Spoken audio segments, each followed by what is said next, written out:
records and a potential cause of death take center stage during day 6 of the Zion Foster murder trial. Foster's cousin, Jaylin Brazier, is charged with second-degree murder, although her body has never been found. Jacqueline Frame. The last message 17-year-old Zion Foster sent was only 3 letters. OMW, on my way. A simple text, a normal promise. But Zion never made it home, and those 3 letters would become the beginning of one of Detroit's darkest family betrayals. Never here. I don't know. But anyway, I got cameras to show me I lived. She was never here. 54 area, Panama 31, PBAB 19353. To her mother, it sounded routine. Zion said she was spending the night with someone she trusted, her cousin. Someone she'd supposedly visited for years. But by morning, that cousin would claim he hadn't seen her in ages.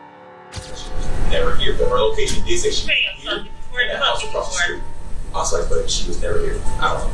But anyway, I got cameras to show me I lived. She was never here. 54 area, Panama 31, PBAB 19353. At first, this looked like rebellion. A teenage girl with a history of running away. Police saw a pattern, but Zion's mother saw something else, a lie forming in real time. Yes. You closed it? Yes. Where did you park your car? Right by it, right in front of it. I'm sorry. I said right in front of it. Did you back into it or did you pull forward? So you were side by side? Okay. What seemed minor quickly turned sinister.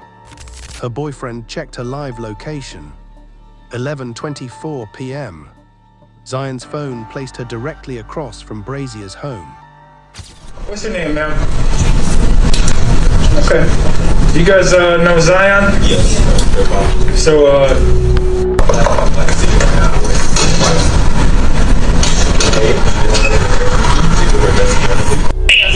Where the hell you were?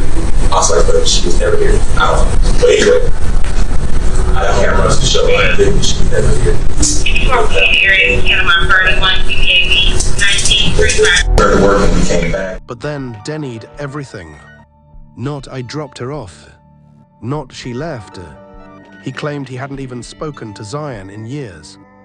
That wasn't just suspicious. It was impossible, because Zion's mother had personally watched pick her daughter up before. This wasn't confusion. This was distance by design. Right by it, right in front of it. I'm sorry. I said right in front of it. Did you back into it or did you pull forward? So you were side by side? Okay. Hey, you real quick, I'll verify your identity, your license and all that. We gotta figure out who you are, man. Driving around with your license, man, you know? Yeah, I got him up. That's fine.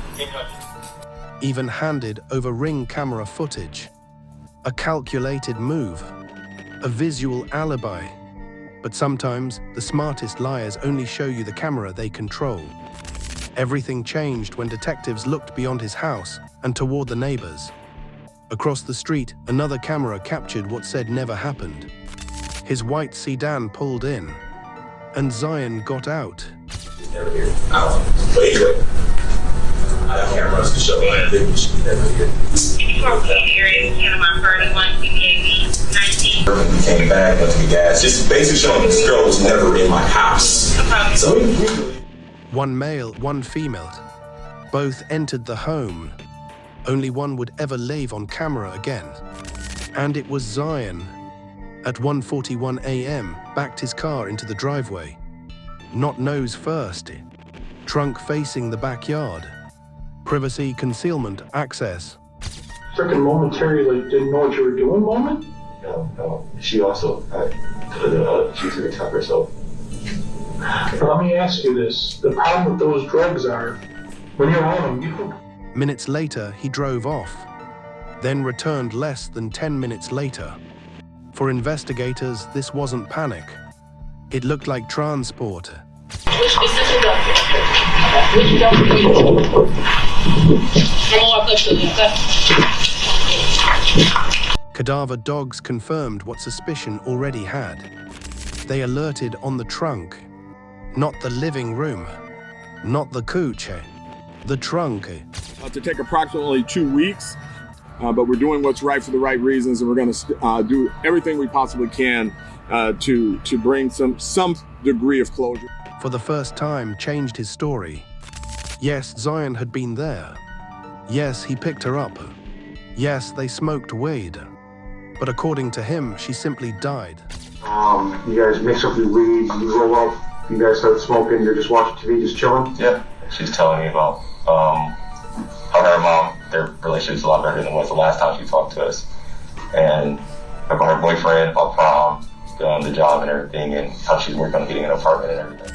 No struggle, no violence, no 911 call. Just a teenager suddenly dead on his couch. And instead of calling for help, he opened his trunk. Her heartbeat was getting very, very faint, and her breathing was like non-existent. So, and mind you, All COVID, I've been vaccinated, guys. Okay.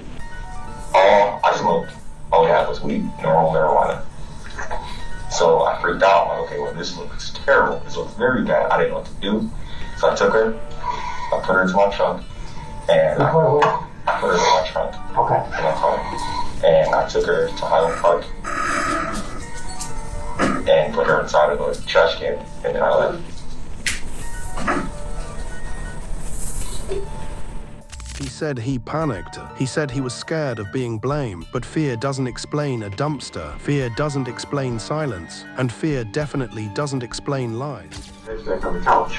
If she's still alive at that point, he should probably just hide or whatever, from, leave. And then you start shaking her. She doesn't wake up. You check her pulse, you said, and you can see she's not breathing, nothing like that. So at that point, what are you doing? Freaking out. Okay, so you're freaking out. And this whole time you've been home. So at that point in time, we thought she was definitely dead. Yeah. Okay. Well, was she dead? Do you think she was dead at that point? Or does she still just have pain breathing and It wasn't anything. there was nothing at that point? Yeah. Okay. You know the difference between dead and alive, right? Was she Not dead? breathing. She wasn't breathing, so I assumed that was saying her heartbeat was like, I couldn't read a heartbeat, couldn't feel a heartbeat or anything. So I would say she was dead, definitely. Okay. I want to have you show us the dumpster, Definitely. because I don't want to mistake it, and I want to obviously get out there and see if she's still there, then we need to recover her, and if not, then we need to do the steps to locate where she's at. Okay. Okay? You're okay with that? Absolutely. Led detectives to where he claimed he threw Zion away. Like trash, not as family, not as someone he loved, as evidence. Which dumpster? Which dumpster? I'm gonna walk up to you, okay?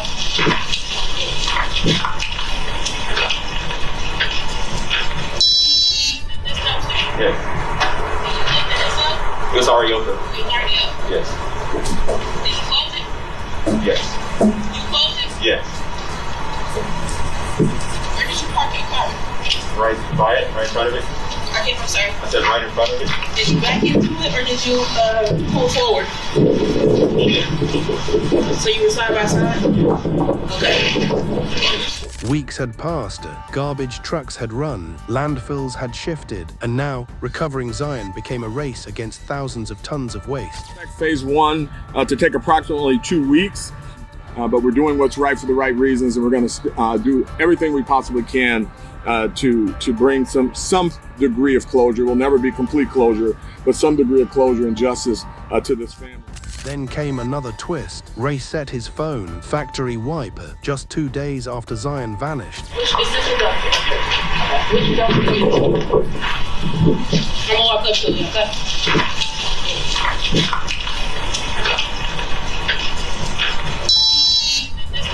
Yes. People erase phones for one reason, to destroy what they fear police will find. But cloud storage doesn't forget so easily. Okay, detain you real quick. I'll verify your identity, your license, and all that. Yeah, I got who you are, man. You drive around with your license, man, you know? Yeah, I got him up there. Google searches revealed the truth his mouth never would. Are garbage trucks compactors? What is the force of a garbage truck compactor? How do police get your phone history? I think so. Yes, I believe so. And while she was having the seizure, explain to me what happened. Just, just like a little pass out. Like that's it. Like quick little seizure. Like. And she would pass out. Was she foaming at the mouth or no? Okay, she was shaking uncontrollably? No. Those aren't grief searches. Those aren't panic searches. Those are cover-up searches, and investigators knew it. She was shaking uncontrollably? No. Okay, so she just passed out? Yeah, just for a quick second when she like, get back straight. Then came the messages, thousands of them, texts from Zion that painted something darker than cousinship, manipulation, grooming, sexual undertones. She also had a history of seizures and taking seizure medications. Now, on this particular day, she came over to Jaylin's house. They were smoking. Jaylin told the police after some time. What seemed like a missing persons case was becoming something far worse, a hidden obsession, a private fantasy, and prosecutors believed January 4th was when fantasy turned fatal. His pregnant girlfriend was at work, his children were upstairs, and Zion was alone with him. That timing would become devastating.